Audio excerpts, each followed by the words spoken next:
Take two. Good evening, everybody, and welcome to Carving Up Live right here on Twitter, as well as the Carving Up YouTube channel and the Grid Network YouTube channel. As always, I'm Bryson Carver, coming to you right now from Walt Disney World and coming to you for the second time in the last hour. So I literally, and thankfully I caught it, 20 minutes into the show, I noticed my mic was muted, and I don't know what got into me. I always check. If you notice, I looked down at my mic early in my show, make sure the mic is ready to go. It was not, so I was just talking to silence, talking to a black hole basically for 20 minutes. So this one is going. The mic works. I apologize for that last mistake. So I'm more than willing to talk about the first two topics I just got into once again. But can I just say, and I said this in the last recording, I'll say it now. This had to be the weirdest football weekend I've ever seen. In college, in the NFL, both undefeateds go down. We'll get into those two games. Buffalo was awful, beyond awful, especially offensively, against the New York Giants. Get into that later. The Patriots, I'll get into that game against Vegas. Talk about Jacksonville, maybe a little bit Baltimore, Cincinnati. Going to get into most of the games around the NFL, but focus on just a select few. And, of course, at the end of today's show, predicts Cowboys and Chargers. Big-time Monday Night Showdown. Kellen Moore against his old team, offensive coordinator for the Chargers, playing his old boss, Mike McCarthy, and his old quarterback, and was kind of a buddy of his because they're pretty close in age, Dak Prescott. So very, very exciting matchup from SoFi Stadium. Might as well be a Cowboys home game, I'll tell you that much. The Cowboys have way more fans in L.A., the Chargers, and frankly, even the Rams, who won a Super Bowl in that stadium in L.A. So, listen, we've got an absolutely jam-packed show. And again, this is the mic I'm looking at one more time. The mic is working. Here we go. We are absolutely rolling here on Carving Up Live. Again, as I always say, this is a pre-recorded show, of course. So as I always say, if there's anything in the world of sports that has happened between, as my clock says here, 8:48 a.m. Eastern and 6 Eastern, which is when the show is airing right now, I'm aware of it. If there's anything in the world of sports that has happened, I'm aware of it. Just not at the time that you're watching me. But we've got an absolutely jam-packed show. Again, we'll be back in our regular studio and live on Wednesday. We'll be back in studio, back live Wednesday. But like I said, at Disney, it's the middle of football season, though, so I'm not going to say shows. Okay, I can't miss this stuff. Again, great stuff ahead. But first, both undefeateds went down. San Francisco, Philadelphia. Let's start with San Francisco. They played first. They played in Cleveland yesterday and lost 19-17 to the to the Cleveland Browns. And it was, again, I woke up early this morning, set the show up. I haven't gotten a chance to see any of the pregame or the postgame sort of overreaction Monday coverage of this matchup. Haven't seen Get Up, First Take, Undisputed, any of the major shows out there. But I got to say, the narrative around Brock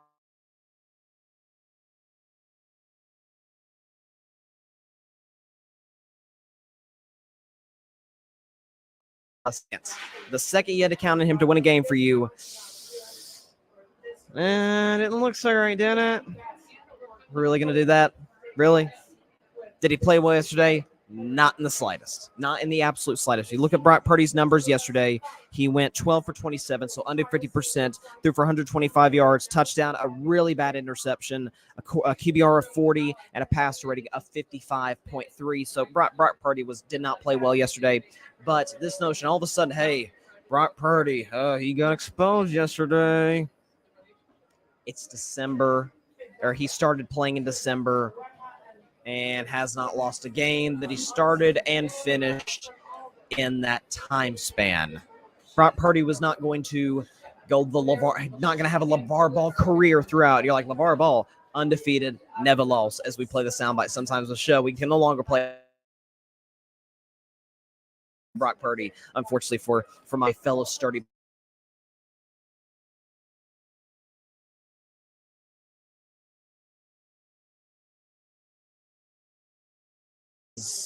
Does Cleveland have one of the better defenses in football? No question about it. Myles Garrett's a monster. That secondary is really good. But lost Deebo Samuel, lost Christian McCaffrey. For the record, even as bad as he played, even based on the fact that his defense couldn't put together a stop there at the end when Cleveland got into field goal range, kicked what ended up essentially being the game-winning field goal. Brock Purdy had less than 2 minutes left, drove the football down the field, had Jake Moody, the rookie kicker, in a position to make a very makeable field goal, and he missed it to the right. So sometimes one play can determine the outcome of a football game. I'm not saying it was necessarily that kick. There's plenty of plays that Brock would want to have back, that the Niners would want to have back. That's football. That's sports. Put him in position. Kicker missed the kick. Okay.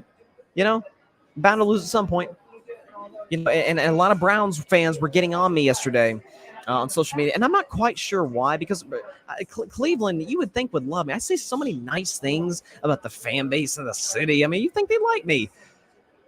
Anywho, they were getting on me yesterday for the Niners could be the greatest team in the history of the NFL. Like, oh, they lost yesterday. They couldn't even handle a 2-3 Cleveland Browns team, or 2-2 rather Cleveland Browns team. Okay, they were bound to lose a game at some point. When did I name the time on my show? When I said they are 100% going to go 17-0 and win all 3 of their playoff games, hoist the Lombardi Trophy. Now, they obviously can hoist the Lombardi Trophy. I never, ever said they were going to go undefeated. Frankly, I never said they were going to be the greatest team ever. I said they could be the greatest team ever because of the roster, because of talent maker, because of the fact that the weak link, so to speak, I said that in quotation marks for the podcast audience, is Brock Purdy. He's pretty good if you haven't seen him play since December. Okay, up until yesterday, hadn't thrown a pick, was unbelievably efficient. Up until yesterday, had he retired, I'm not sure where the standings are today, but if he retired before yesterday's game, he would have had the highest passer rating in NFL. Sample size, sure, but that stuff matters. This is a guy who can push the ball down the field. This is a guy who's still accurate. This is a guy who's still, by the way, relatively immobile, which works perfectly in a Kyle Shanahan offense. He's fine. He had a bad day at the office. Patrick Mahomes played bad against the New York Jets. Joe Burrow, I understand the injury, but has had multiple bad games this season. By the way, when he was healthy last year, had some bad games last season. Trevor Lawrence has had some days at the office. Josh Allen last night, bad day at the office. Bills won, but he didn't play well. Folks, it happens. Jalen Hurts didn't play well yesterday. Dak Prescott's had off games. Lamar Jackson's had off games. It happens, folks. Any given Sunday, like the movie, it could be a 1 o'clock day next to Lake Cleveland, Ohio, and you just don't play well. It happens. You lose to a backup quarterback. You lose a game that if you're, maybe later in the season, you look back, you're like, how did we lose that game? Maybe that cost the 49ers a shot at the 1 seed. I don't know. They're tied with Philadelphia and Detroit at the top of the conference. But this is still an excellent roster. I still believe the best in the NFL. Whether the best team in the NFL, you can find that out on the best roster in the league, offensively and defensively. I still think their special teams are solid. Not the best in the league, but solid. And, again, Debo will be back healthy. Christian McCaffrey will be back healthy. They're fine. For the record, they play in a division that's a little wonky. The Rams, what do we really do with the Rams? Are they for real? Are they not? Seattle, you guys know I liked them coming into the season. They lost to Cincinnati yesterday. And Arizona's Arizona. They're just not that good of a team. Like, we didn't expect them to make a whole lot of noise. They're a little frisky at the start of the season, but it seemed like they kind of come back down to earth to a certain degree. San Francisco is going to be fine. You're going to have a bad day at the office, bad Sunday at the office every now and then. By the way, sometimes it seems to go this way in the NFL where you lose a game you probably shouldn't have lost, and then the next week you get a opponent you're like, okay, that's a team we can expose. That's a team where we can really get our season back on track. I don't think San Francisco's season's got to ride, but you get what I'm saying. You got a bad taste in your mouth, and you got a chance to bounce back. They got the Minnesota Vikings a week from tonight on Monday Night Football in Minneapolis. They will likely house Minnesota. Kirk Cousins is immobile. By the way, P.J. Walker yesterday, P.J. Walker, nobody's going to mistake him with Lamar Jackson or anybody. P.J. Walker's mobile. P.J. Walker, had a couple decisions in that game that were questionable at best. He is a backup quarterback, after all. He did play in the XFL 2 years ago, after all. He can make some plays. He's mobile to a certain extent. You can rely on him from time to time to make that one throw of the game. If your defense plays well, to give you a chance to win. So San Francisco's fine. There's nothing to worry about. This is still an awesome roster. This is still a very, very good quarterback. Sturdy Purdy's the man. Listen, I know we like to overreact sometimes, and social media goes crazy during games. Understandably so. We love the NFL. It's the most, talking to a buddy of mine yesterday, it's the most unpredictable sport out there, and I firmly believe that, more so than baseball, more so than basketball, frankly, way more so than college football. We kind of complain about parodying college football. Certainly that's not an issue in the NFL. It happens. You lose sometimes, It's unpredictable. San Francisco's going to be fine. As for Cleveland, though, again, they did just beat in my view, at least coming in this week, my best team in the NFL since week 2 on Bryson's best 10, so I have to give them props.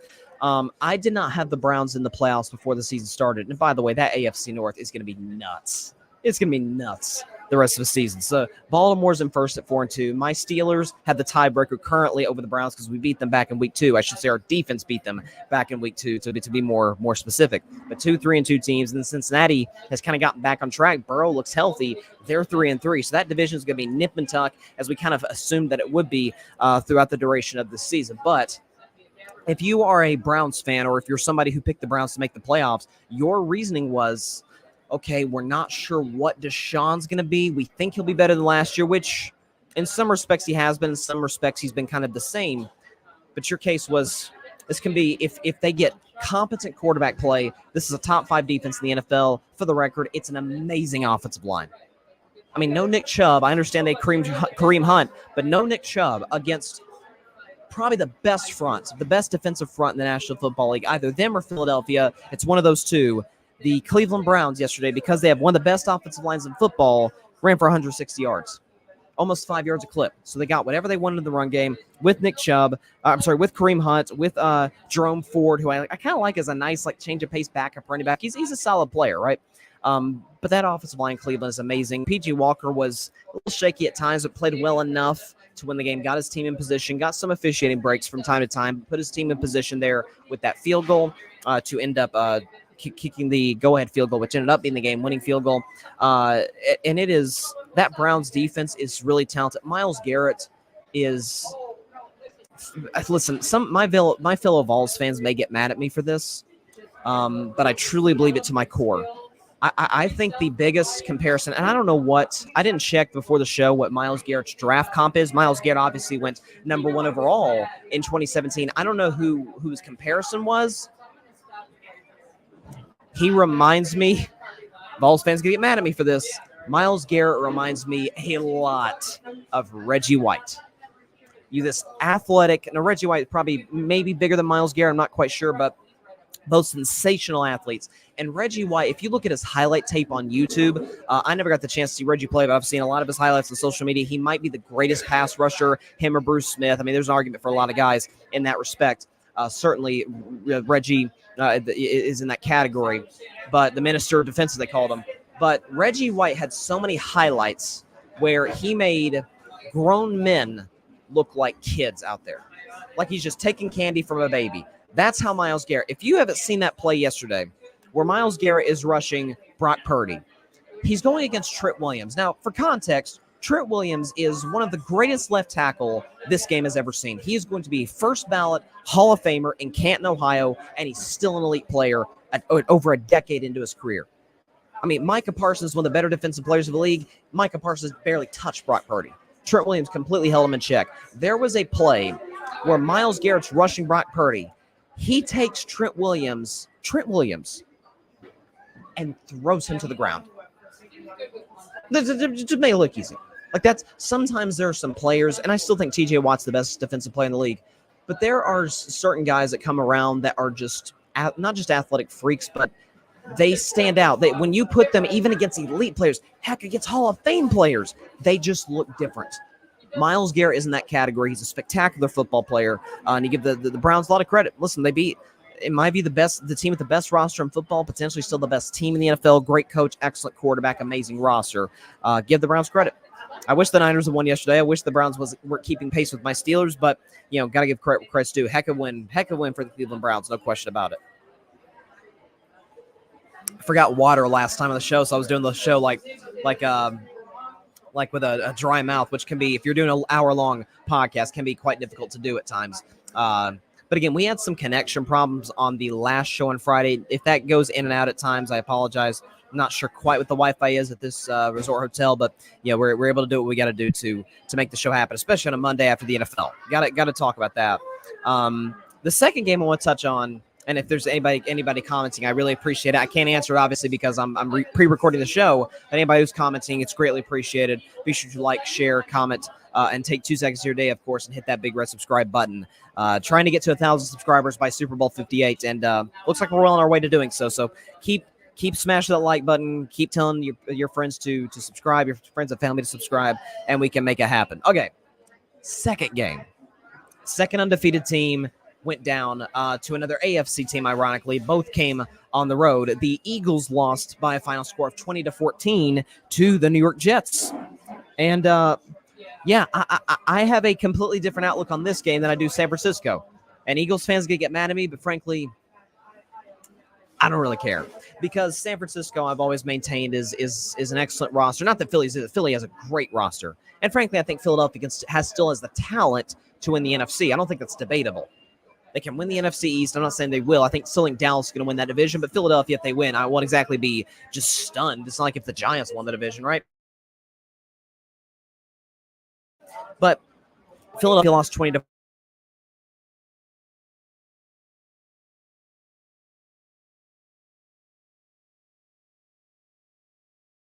so often minimize how important coordinators are, especially if you make or win the Super Bowl and you lose your OC or your DC when they become a head coach elsewhere, because these teams in need of a head coach want the next hot candidate, so to speak.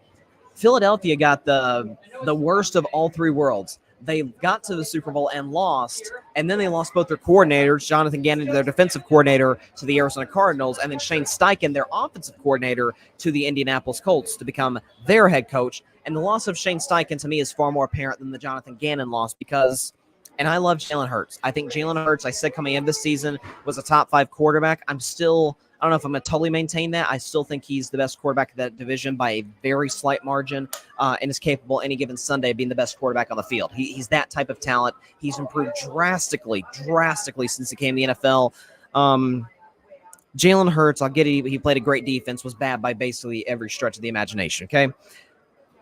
45 attempts. I'll get to that in just a second. I thought that was weird, really weird by the Eagles.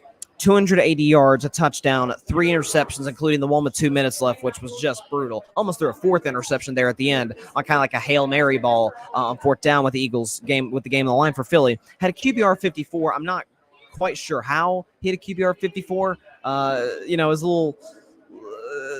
He didn't play that well enough to get a half grade, so to speak. And then a pass rating of 59. That seems to be more accurate. 59 pass rate. He again, Jalen Hurts was not good. He did rush for 47 yards, a touchdown, but overall, just a very uneven night, a very inconsistent night. And frankly, he missed throws. Devontae Smith, I remember, dropped a big pass in that game, particularly the second half of that matchup. Here's the problem if you're Philadelphia. So this was the easiest part of your schedule, these first 6 games. Okay, because if you look at Philadelphia's early schedule, they played the Patriots, the Vikings, Buccaneers, Commanders, Rams, Jets. Okay, most of those teams, if not every single one of them, are not going to make the playoffs. Jets can, Rams can, Bucks can, although it's still not a huge believer in Tampa Bay. All those teams have some of those teams have a shot to make the playoffs, but we don't view any of them, even the Rams, who I kind of like, as contenders. This was the easy part of the schedule, and by the way, in their defense, they went 5-1. This is the second best outcome they could have possibly hoped for. Here's the issue with Philadelphia. So, the concern, I should say the concern, the skepticism about Philadelphia last year, and I don't want to totally say it was warranted or even what's the word I'm looking for, validated last season, because they did, after all, come 3 points shy of winning the whole darn championship, for crying out loud. But there was a lot of sentiment out there. I wasn't one of these people. There's sentiment out there that, hey, when Philadelphia plays a tough schedule or plays a good quarterback, gets a little dicey. I mean, most of Philadelphia's schedule last year, AFC South, some second-place opponents that weren't that good. I mean, they took advantage of a schedule that, quite frankly, wasn't that good. They took advantage of that, and to their credit, they got the number 1 seed. They won the NFC East. They got to the Super Bowl. Different story this year. Number 1 seed, NFC East is really good. You're playing the AFC West this season. Again, here's Philadelphia's, not the AFC West, you're playing the AFC East this year, but you're playing Kansas City. But here's Philadelphia, 7 of their next games. Here's Philadelphia's upcoming schedule. And this is a brutal aspect for them, right? They got home against the Dolphins next week at Washington. Now, Washington is nowhere near a contender. No disrespect to my Managed Man podcast. But Washington's given Philadelphia problems the last 2 years. They beat them last year. They came that close to beating them this year in Philadelphia. And then they got Dallas at home. Then they got at Kansas City, home against Buffalo, home against the Niners, which will be a huge game on December 3rd, home against the Philadelphia Eagles, and then at the Seattle Seahawks. That's a tough stretch for Philadelphia. If we're looking at their schedule from the standpoint trying to not just get the 1 seed. Forget that. Put that aside. Another tied with San Francisco and with Detroit. Can they win the NFC? I mean, Dallas' schedule is tough. Don't get me wrong. They've got Miami too. They've got some tough matchups in there. They got Seattle. They too have Philadelphia. Of course, they play twice again this season. But if Dallas wins tonight, they're a game behind Philadelphia. And they play twice. They play Philadelphia in just a couple 2-3 weeks. So, this is a big stretch for Philadelphia to kind of figure out, okay, who and what they are. If they go 4-3 in the stretch, 5-2 in the stretch, it's like, okay, they're absolutely contender. Probably going to win the NFC East. It's absolutely a threat to get that 1 seed from San Francisco potentially. That December 3rd game is going to go a very long way in kind of determining that. But Philly's in a weird spot where, they took advantage not just by the way of a bad schedule, but they essentially didn't really play a quarterback of note until the Super Bowl. So they played Daniel Jones divisional round. They had Brock Purdy in the NFC title game, but Brock Purdy's arm basically exploded in the first quarter, and so they were playing Josh Johnson. Then Josh Johnson got concussed, and they're playing Christian McCaffrey out of the Wildcat formation. So, Philadelphia, and you give them props for taking advantage of that. But this was never a situation where they were capable of this is a situation where they were just exposing Joe Burrow or Trevor Lawrence or quarterbacks like that. So interesting spot for Philadelphia moving forward. As for the Jets, listen, I gave the Browns credit for beating the 49ers. Let's give the Jets some love. This has got to make it hurt all the more if you're a Jets fan. Given the expectations you come into this season, this point I'm about to make, but before that, Aaron Rodgers, I don't know if y'all saw, off of crutches just a month after surgery. Literally, let's see, today's October 16th. Happy birthday to my grandmother, by the way. I know you're watching. And but it's October 16th. Aaron Rodgers had base month, and he's on the field, no crutches, tossing the football around. And you know what he can credit that to, folks? Modern medicine. That's neither here nor there. But if you're a Jets fan, you're like, okay, if Aaron Rodgers doesn't go down 4 games in, we just completed our toughest stretch of the season. Philadelphia, this first 6 games was nothing for them. For the Jets, their first 6 games was brutal. They had Kansas City and Dallas and Buffalo and the Eagles. This was a tough opening stretch for the New York Jets. And to their credit, they mostly took advantage of that. The games they should have won, even the games they probably weren't supposed to win necessarily. Sitting here at 3-3 now, this defense is just as good as advertised. This defense is as good as I thought it could be, as good as a lot of people thought it'd be. I don't know if it's as good as DJ Reed thought it could be. DJ Reed, obviously, before the season said it could be the 85 Bears. I don't know about that. But no, you're looking at the Jets yesterday, again, against an Eagles team with A.J. Brown, with Devontae Smith, all these playmakers. This is a Jets team whose defense, while their secondary is still tremendous, no Sauce Gardner. No number 1 corner in this game. Quinn Williams had a pick. Quinn Williams was amazing in this game. Quincy Williams played well in this one. C.J. Mosley as well, making big-time tackles, big-time stops. Obviously, they turned the ball over 3 times from Philadelphia. Zach Wilson was fine, and I got to give a lot to Zach. I said last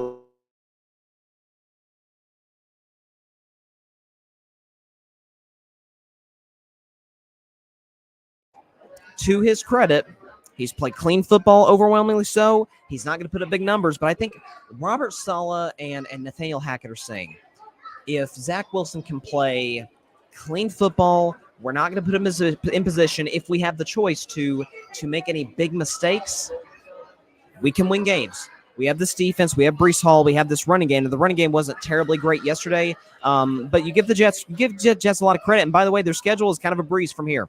Okay, so they've got the Giants. They'll probably win that game. Chargers are a better football team, I think, than the Jets, even if they had Aaron Rodgers healthy.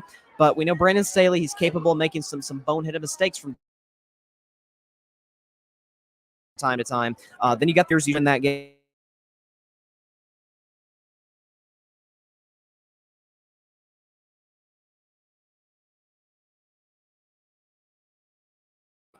I think they'll beat the Patriots at season's end.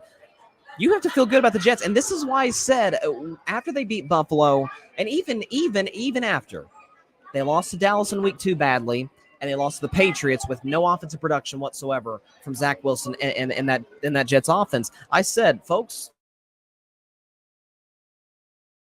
and this I said to move on from Zach Wilson. I was wrong in regard.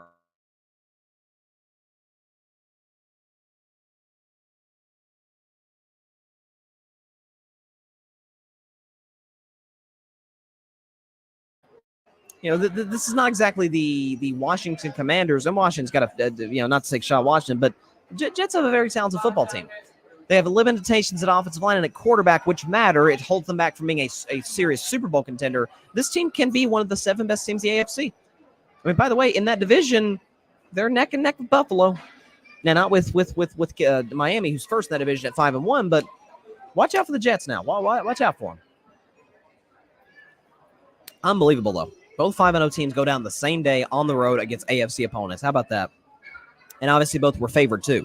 San Francisco was a huge favorite against Cleveland. A lot of that had to do with the fact that they blew out Dallas, and Cleveland was on their back at quarterbacks. Third quarterback they've used this season. Seems like a familiar theme for the Browns at this point, but that's kind of where they're at. But you give a lot of props to the Browns and to the Jets. Hats off to them. Although I will say, then we'll move on to the Buffalo Bills. Robert Saleh said something after the game yesterday that is almost true, and I love Coach Saleh. I think he's done an amazing job as the coach of the Jets. But Saleh said something after the game that is almost true, but not quite. He said, essentially, we have embarrassed every quarterback we have played this season. Almost every quarterback you played this season, including Mahomes, Allen, Hurts yesterday, Russell Wilson, Mac Jones, but not Rain Dakota Prescott. How about, Jalen Hurts threw for three picks against this Jets defense. Barely heard about it. Dak Prescott, all he did was throw a couple touchdown passes, have an amazing completion percentage, well over 70, 2 touchdowns, no interceptions, QBR is 86, and a passer rating of 112 against the Jets defense, which, as we've seen, pretty darn good. So I'm just saying, Dak is not the this terrible quarterback that most make him out to be. But I don't know why I brought that up. Why would I bring Dak Prescott about this? More on Dak, more on the Cowboys, more on the Chargers at the end of the show when I predict that football game. Here's the next game I want to touch on. It's a team in Dallas' division in the NFC East, certainly the worst team in that division. That's not debatable. The New York Giants and the Buffalo Bills. Buffalo won 14-9. And while I will not go back on this, I do not believe in good. There could be a good loss from time to time because there's things you can build off of moving forward. I don't believe in moral victories, but there are things you can see in a loss where you're like, okay, if we just correct a few little things, we can be good moving forward from here and get better. I do not believe in bad wins. The objective of playing, what did Herman Edwards say? You play to win the game. Buffalo won the game. Props to him. This was far and away through 6 weeks, and it is not even a contest or a discussion. The least impressive win of the 2023 NFL season to this point. Bar none. And Buffalo, I said coming into the season, I did not believe they were a playoff team. I'm still not totally sold they're a playoff team. And they again, we talked about Philadelphia's remaining schedule. Buffalo's is not exactly easy. So they got the Patriots next week. They'll win that game probably handily, although they didn't beat the Giants handily. But they got the Buccaneers, who have an excellent defense. They got Cincinnati. They got the Jets. They got Philadelphia, Kansas City, Dallas, Chargers, Dolphins. I mean, this is a rough stretch for Buffalo moving forward after the Patriots game, at least. And I've said all season long, said coming in this year, I never viewed this Bills team as a contender the way most did. Outside of the defense, which, let's be honest, was playing Tyrod Taylor, a bad offensive line, and limited skill position players, I was validated in every single way. Josh Allen threw a rough interception. Josh Allen had a passer rating slightly above average, QBR slightly below average. Running game for Buffalo was good. You could take some from that. Stephon Diggs, had over yards outside, nothing.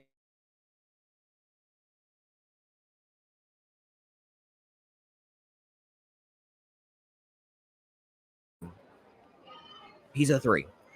Buffalo's running game comes and goes. And for the record, if it's not for bad clock management, and if it's not for a back-to-back missed holding call in the end zone in the last play of the game at the goal line, Giants win that game.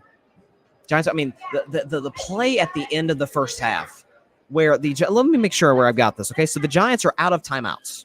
They put together a nice drive here, a nice 2-minute drive to get the ball down near the goal line. There's 14 seconds left. This is almost as bad as Dallas against San. 15 seconds left from the Buffalo 1-yard line. Timeouts. And they run it up the middle. Now, what Buffalo did, smartly I might add, is they basically just said, we're going to sit on Saquon Barkley. We're going to hold him on the ground, let this last little bit of clock burn off. Buffalo's not going to get to the line, run the playoff in time, and the half runs out, and the Giants come home empty-handed. I mean, if they so much as come away with a field goal in that drive, do you know how much that impacts the outcome of this game, where instead of being down 5 at the end going for a touchdown to win the game, they just need to get in a field goal range, and Graham Gano, you hold your breath that he makes the kick. So the Giants could have won this game, and y'all still see Buffalo as a contender. The Giants could have won this game without scoring a touchdown. Just think about that. If not for bad clock management and probably a missed hold after the previous hold in the back of the end zone on Darren Waller. So, this notion that Buffalo is, listen, I believe in a lot of Bill Parcells sayings, especially as it pertains to evaluating quarterbacks. But this whole "you are what your record says you are" thing is BS. We saw that with the Vikings last year. We saw that, even the NBA. The Miami Heat were the 8th seed. They made the NBA Finals. Okay, the Lakers were the 7th seed. They got to the Western Conference Finals. And we see all the time, we see 5 and 6 seeds in the NFL get to the conference title game, sometimes even the Super Bowl. Okay, the Bengals barely won their division 2 years ago and came that close to winning the Super Bowl that year. The whole "you are what your record says you are" thing is true in some respects if you have a tough schedule. In the case of the Bills, it does not apply even in the slightest bit. This is absolutely not one of the 10 best teams in the NFL. It's not even. Josh Allen continuing to struggle with the turnovers. This running game, all good last night, let's be honest, most teams run the football pretty effectively against the Giants. And with Tyrod Taylor, the backup quarterback with no offensive line, nearly beat you. If not for two things, things going the Giants' way, they won the game in Buffalo, in that environment. This team's not in the level of Kansas City or Cincinnati or Miami or any of the teams that we perceive to be some of the best, some of the cream of the crop in the AFC. I'm still not sold this team's going to get in the playoffs. I had them at 9-8 before the year started. Still kind of feel like that's in the cards, given how, I said when they blew out Miami and everybody's saying this is the best team in the league, this is the second best team in the league, watch out for the Buffalo Bills. I said I'm putting them no higher than 5, and I need to see them prove it again, because we've seen them get off to 4-1 starts. We've seen them get off to 6-1 starts and come crashing down at the end of a season or in the playoffs. I've got to see them do it. I've seen one conference title game appearance from Josh Allen. That's what I said. I said it's totally, even if they blew out Miami by 4 touchdowns, I said I've seen them multiple times start to the season. I think it is more than fair of me to say, let's see them repeat this. Maybe not beating Miami by 4 touchdowns good, and we know the upside is there, but not on a consistent basis the way it is with Kansas City, most of the time Miami, and the other contenders in the AFC, Cincinnati as well, Baltimore. This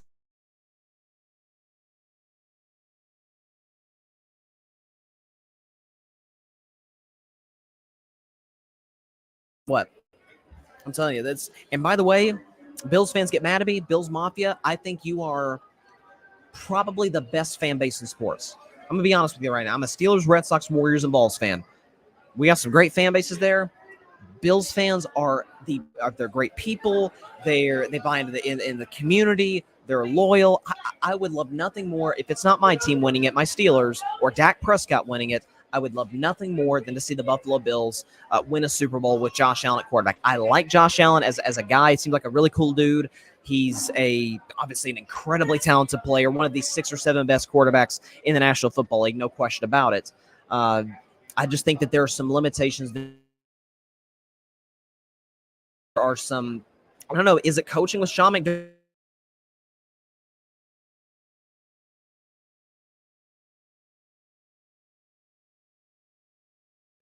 They got some Miami's games in there. They got a Dallas in there. They've got a Philly in there. it's tough. It gets tough moving forward. So we'll see if Buffalo can adjust it. See if Buffalo can respond the way that listen, they're capable to responding. They've got talent on that roster. They're not special, but they've got talent. There's no question about that. And should be an interesting season for the Buffalo Bills. I just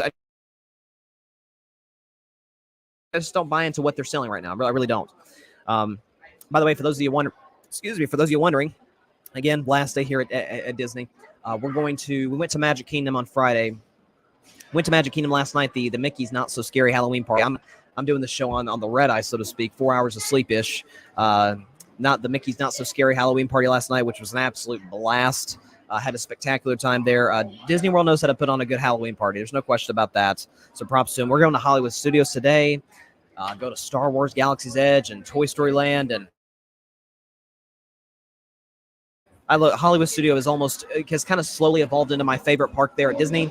It's pretty spectacular. It's pretty spectacular. By the way, I forgot to mention this about the Jets. I just saw this on my phone a second ago, and I saw it last night. Congratulations to the New York Jets. First win ever against the Philadelphia Eagles, 1-12. Now their record, against Philadelphia. So, I don't know how long Jets and Eagles games back. I'd say darn near a century. Props to the Jets. Good win for them. But also other games on Sunday. Okay, so Ravens beat in the morning game, 24-16. Lamar Jackson was. Listen, Lamar's stat lines are rarely going to just blow you away. Lamar's one of those guys where sometimes the stat line isn't quite indicative of how good he is, or even necessarily how good the Ravens are on a consistent basis. When this team's on, they can be one of the 3 or 4 best teams in football. I mean, I had them on Bryson's best 10 a couple weeks ago as high as 4th. I only dropped them a couple spots after their loss to Pittsburgh because, simply put, and I say this as a Steelers fan, if Zay Flowers catches a couple passes, Mark Andrews, Nelson Aguilar, if they catch just a few passes,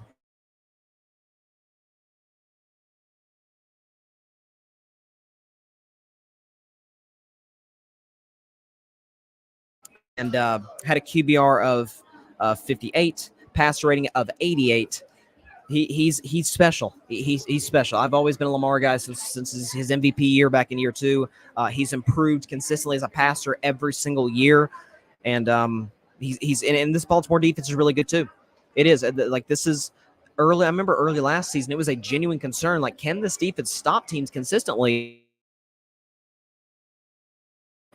Ever since they made that trade for oh my gosh, Roquan Smith from Chicago Bears, they've been a problem. Secondary's good. Okay, running game it's Baltimore, so of course it's good.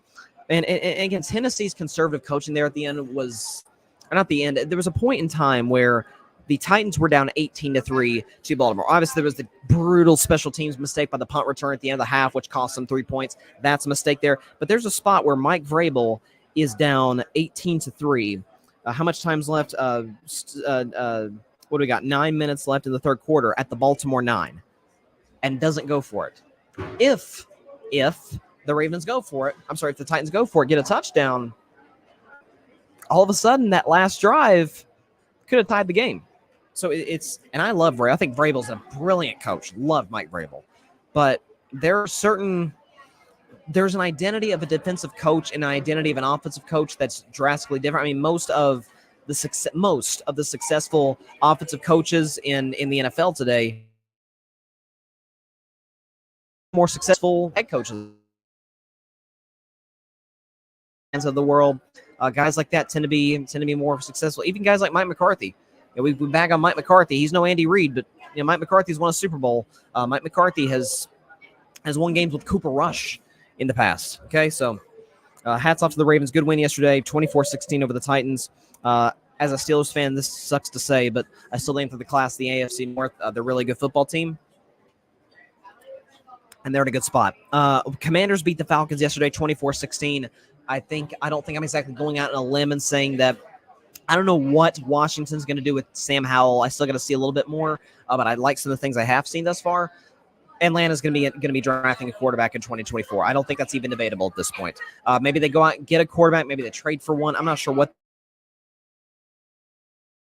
Was simply hurt us yesterday, time and time again, to make plays. His defense wasn't even all that bad against a pretty good Washington offense, but Desmond Ridder kind of did his best Jalen Hurts impression, did his best did his best Dak Prescott impression, Zach Wilson impression. Guys have thrown 3 picks this year, throwing 3 interceptions, and all of them in really brutal situations.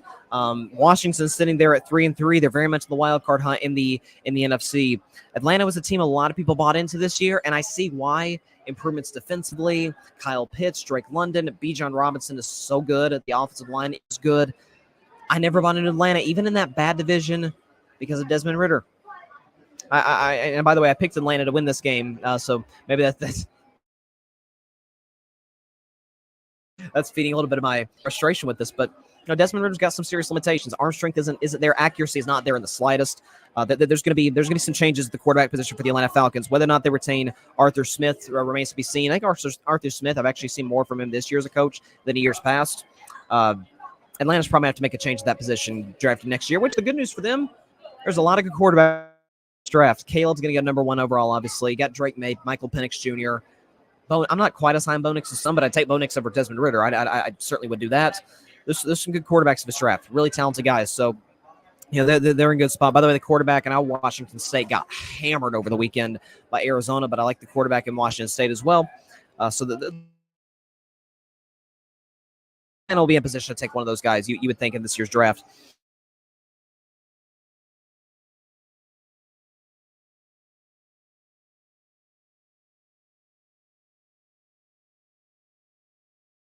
This season, healthiest I've seen Joe thus far this season, and he's moving around a little bit. Cincinnati's defense since the start of the year has been very good. That's a Seattle team coming off a bye week. That's Geno Smith coming off a bye, and Jackson Smith-Njigba, Tyler Lockett, DK Metcalf, good running game coming off a bye, and Cincinnati completely shut them down in every respect of the game. Geno struggled, 2 picks, running game never really got going, didn't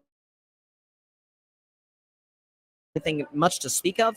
A lot of credit to the Bengals defense, and the Bengals are in about as good a position as you could be in. So after they lost to drop to 1-3, I said, Burrow's hurt. The Bengals' best chance to compete long term, and the best chance to compete in general to get to a Super Bowl, which is obviously their goal, to get to and win the Super Bowl for the first time in that franchise's history, is to have a healthy Joe Burrow.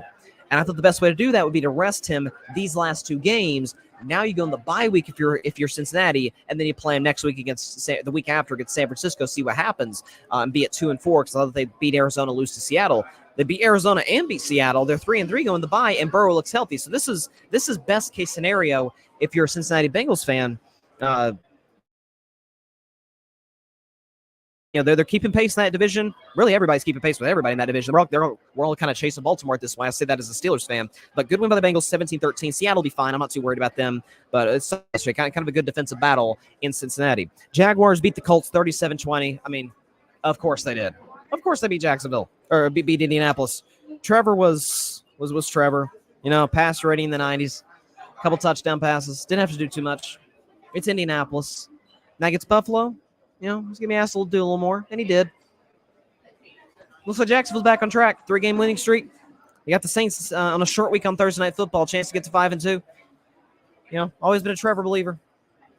Trevor looks good, not going to lie. I'm not saying he looks MVP good. I picked Trevor to be the MVP of the league coming into this season, but I like what I'm seeing, no doubt. And I still maintain Jacksonville's going to get to the AFC title game. I don't think there's any doubt about that. By the way, Jacksonville's running game is something Travis Etienne is playing like a man amongst boys the last 2 weeks. Let's see Travis Etienne's stat line real quick. A couple touchdown runs.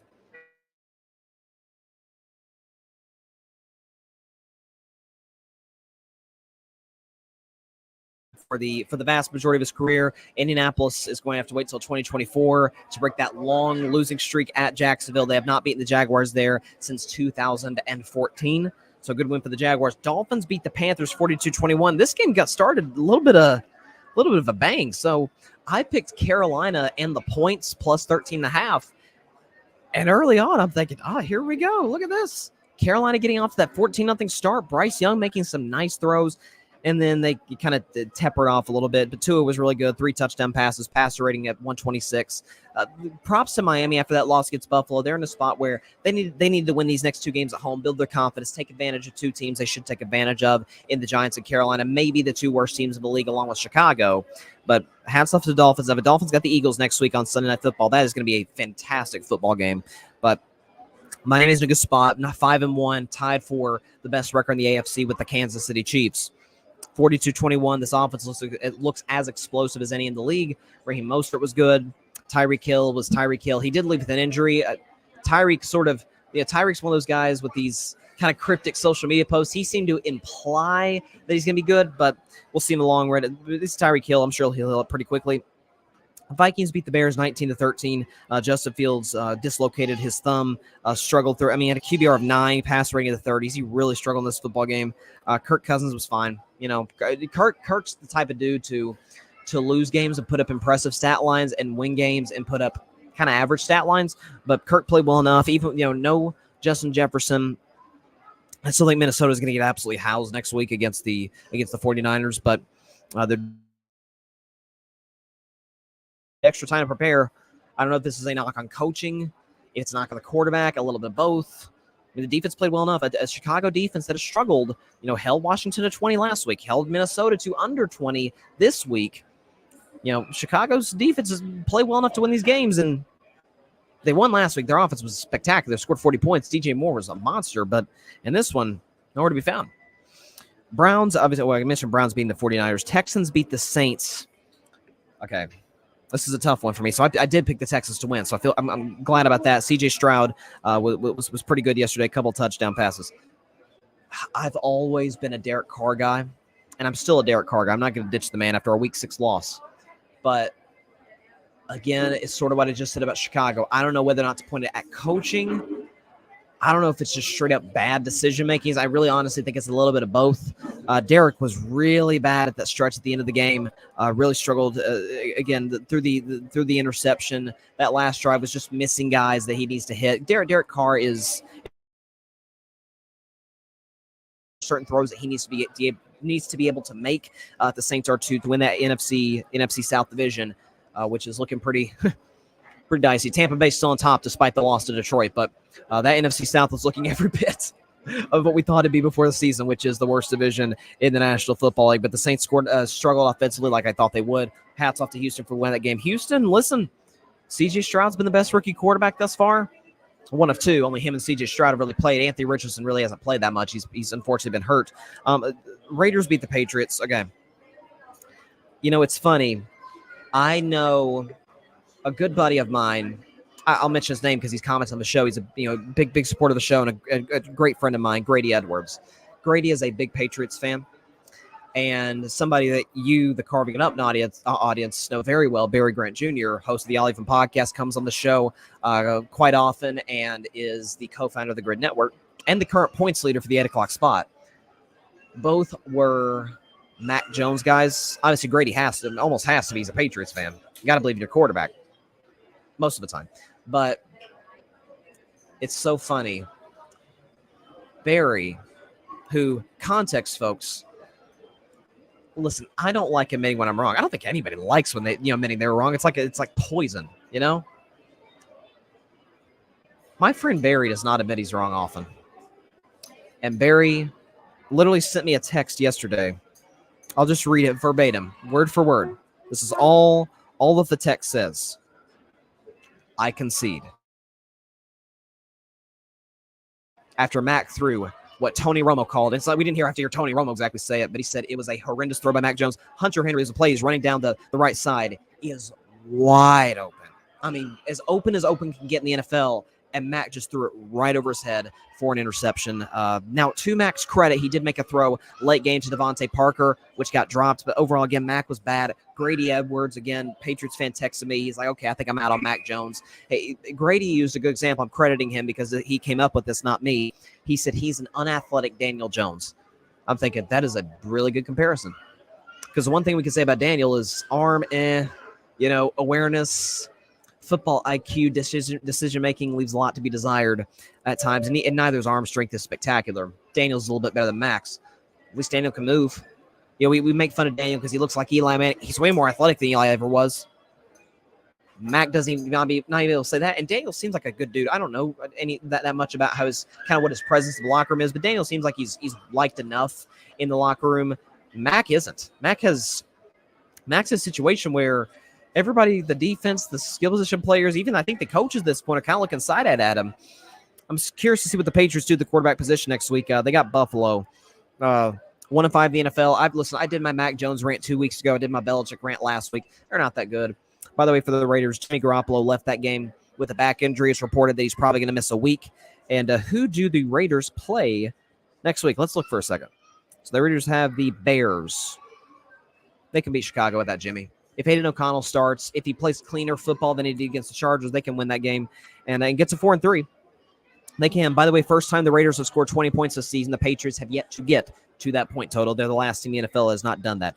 Detroit Lions won 20-6 over Tampa Bay. Now, I'm using a different streaming account to stream this, so no kneecap-biting Oprah soundbite from Dan Campbell, courtesy of the Detroit Lions, but I think officially everybody's kind of caught on to what I've been saying before the year started. This is a Super Bowl contender. Okay, the defense was a massive issue for them last year. The offense was always good. That was always a thing for them. But they are winning games where they're struggling to crack 20. Now, they played a very good Tampa defense yesterday, but they're struggling to crack 20. I mean, this is the second 20-6 game they've won this season. Now, Atlanta, Desmond Ridder, you kind of chalk that up. Baker Mayfield had played pretty good football up to this point, save for the Eagles game. Put that off to the side because he was running for his life all night. Baker is playing pretty well, and Aiden Hutchinson, that Lions defense, completely held him in check. Baker threw an interception that game. Jared Goff was good, couple touchdown passes. Amon-Ra St. Brown over 12 catches for $124, and one of those touchdowns.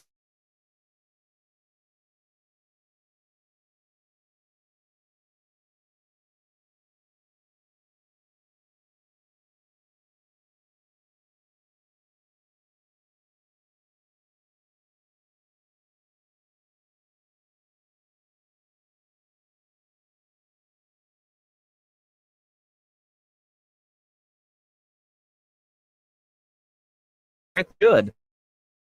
Consider what's all said and done. They're up there with Dallas, Philly, San Francisco. There's no question about that. The record reflects it there. The on-field product reflects it. Offense reflects it. Defense reflects it. Frankly, coaching reflects it. Ben Johnson, offensive coordinator for the Lions, is going to be a head coach next year. There's no question about that. Props to Detroit. This is a very easy team to root for. They built their team through the draft, through trades, through free agency.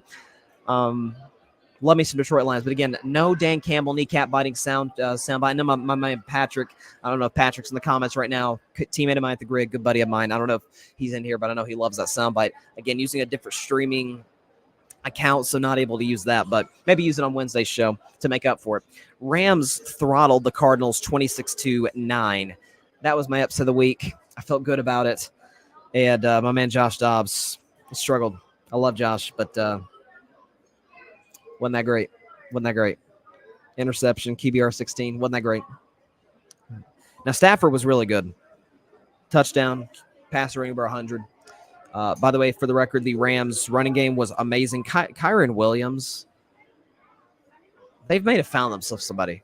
This Kyron Williams kid is really talented. They ran for $179 and 6 yards a clip. Listen, the Rams are sitting there at 3-3, and it's like we don't really know what to do with them because they won the Super Bowl 2 years ago, but a lot of those pieces that were with them, OBJ, Whitworth, Von Miller, all those guys are gone now. But with the emergence of Puka Nacua, with Cooper Kupp back in line, with Matthew Stafford, by the way, issue with Matthew Stafford was last year, he wasn't healthy. He's dealing with, I think, some spine issues. Now he looks fully healthy, ready to go. Stafford's played well this season, and the Rams are absolutely in a position to make the playoffs. Now, they've got my Steelers next week in Los Angeles. There's going to be more Steelers fans than Rams fans. You can bet on that. I think I'm liking my Steelers in that matchup, coming off a bye with Mike Tomlin, but it's going to be a tough matchup for sure, but good win for the Rams, and that pretty much covers it. So, finally, so you could argue one of, if not the best games, the best game of Week 6 features, if we can get the background music going in just a second right here, features the Dallas Cowboys and the Los Angeles Chargers from SoFi Stadium from Inglewood, California, which has hosted a Super Bowl, which the Cowboys have played in 3 times. I think the Cowboys, funny, have played in that stadium every year since it opened. If I'm not mistaken, did they play there last year? Never mind, I don't think they did. No, they didn't play there in 2022. But no, Dallas is playing that stadium a few times. By the way, the Cowboys are a 1.5-point road favorite. It's not it's only a road game for Dallas because they have to travel to the game. They had to fly from Arlington, Texas to Inglewood, California. They had to take the flight from Texas to California. This will be, again, this show is airing about, or this part of the show is airing about an hour and 20 minutes before kickoff. I guarantee you that stadium will be about 85% Cowboys fans, 15% Chargers fans. The 13 Chargers fans that I mentioned often, they brought their family members, they brought their friends. They got to feel the same in some capacity. Maybe the PA announcer brought his family, maybe they got them tickets. I don't know. Maybe the organization made that happen. This is going to be a Cowboys home game. Not a neutral site. No, it's going to be a Cowboys home game. No question about that. So Chargers are coming off a bye. They're sitting there at 2-2. Justin Herbert has played phenomenal football through the first part of the year, through the first month of the year. But listen, they're coming off the bye. Brandon Staley, it's so funny. In every single game, Brandon Staley has made that one coaching move where you're like, WTF, what are you doing? And, whether it's clock management, whether it's going for it on fourth down in spots where you absolutely shouldn't go for it on fourth down, and maybe his defense has bailed him out twice with 2 goal line interceptions. Otherwise, the Chargers would be 0-4 potentially. But Herbert's played unbelievable football despite the limitations of offensive coordinator that the Chargers have. But they're coming in, they're healthier, they feel good about themselves. They should feel good about themselves. I think ESPN's giving like a 55% chance to win this game. So this is a talented defense in LA. They did trade J.C. Jackson, which was good for them because J.C. was playing bad football for them this year. He's a big free agent acquisition last year. Now he's in New England in basically football purgatory at this point, which is where he basically kind of got the reason he got his money from the Chargers. But now he's back with Belichick. But look, Dak Prescott, I know everybody loves to bag on Dak. Nobody says anything when he plays well. We bag on him when he doesn't play well. That's kind of how it works for the Cowboys quarterback position. But Dak overwhelmingly, take away that game against San Francisco, Dak's played pretty well. The game against the Jets, again, he's the only quarterback thus far this year that has looked good against the Jets. Matter of fact, looked very good against the Jets. Who else did he play? Arizona struggled. New England against the Belichick defense was good. So the Niners has played mostly turnover. And this is going to be a chance where Brandon Staley is going to make some moves defensively. He's going to put together a game plan where he probably asks Dak to beat him. And if that's the case, the Chargers are going to lose this football game. Expect Dallas to be better in the red zone. But listen, there's always a general rule in football, and I think Vegas kind of gets this based on the line they put here. Because talent-wise, roster-wise, you could almost argue the Chargers are better. It's just coaching is a massive liability for them. It's kind of a general rule, whether it's in gambling or whether it's just in football in general, that when a team gets humiliated, and to add on to that, when they get humiliated in front of the whole country 2023, or one of the most watched games of 2023, they're going to come out next week, especially a chance to be on national TV and want to make a statement. Dallas is going to do that. I think the defense is going to have its moments where it maybe struggles just a little bit. Micah Parsons had a very quiet week last week. His job isn't going to get any easier if he lines up on the left side because he'll be taking on Rashawn Slater, one of the better left tackles in the sport. So Chargers the playmakers. I think the Chargers are going to drive the ball down the field in Dallas pretty consistently, just not be able to cash in the red zone, kind of do like the reverse Dallas. And Dak Prescott shows, I don't need Kellen Moore. I don't need this.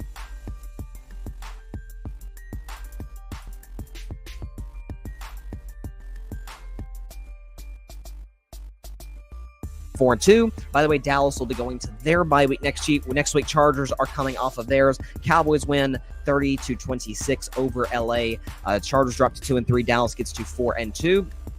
And the Cowboys maintain the kind of their pace with the Philadelphia Eagles in that NFC East. They feel good about where they're at. And look, they've lost to LA, they have the loss to Arizona. They have the loss to San Francisco. If they lose this game, I will say it won't be panic mode, but it'll be a little bit of kind of who are we? Are we as good as we were a year ago or even 2 years ago? Can we beat Detroit? Can we beat Philadelphia? San Francisco just hammered us, so there's already some major questions there.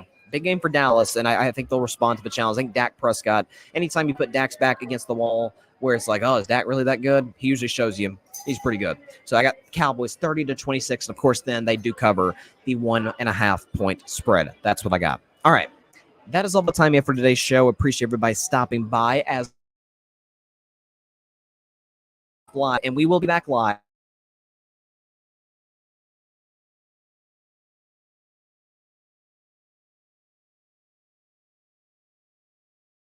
It's 2 seconds out of your day. Hit that big red subscribe button. helps the channel grow exponentially. And of course, be sure to also subscribe to the Grid Network. That is GRYD, the Grid Podcast Network, right here on YouTube, as well as any and everywhere you listen to your favorite podcast, whether it's Apple Podcasts, Spotify, iHeartRadio, Google Podcasts, any and everywhere you listen to your favorite podcasts. Great show today. Got a great show on Wednesday. Cowboys, Chargers tonight. I got Dallas 30-26.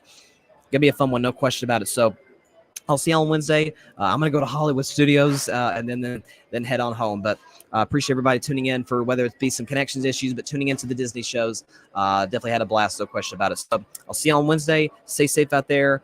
Be sure to take care of your physical and mental health. God bless you all. Peace out. Star Wars land, baby. Let's go. Thanks so much for watching the show on YouTube, and be sure to go click that big red subscribe button and check out the other clips and full shows from Carving It Up Live, as well as our other incredible content creators here on the Grid Network.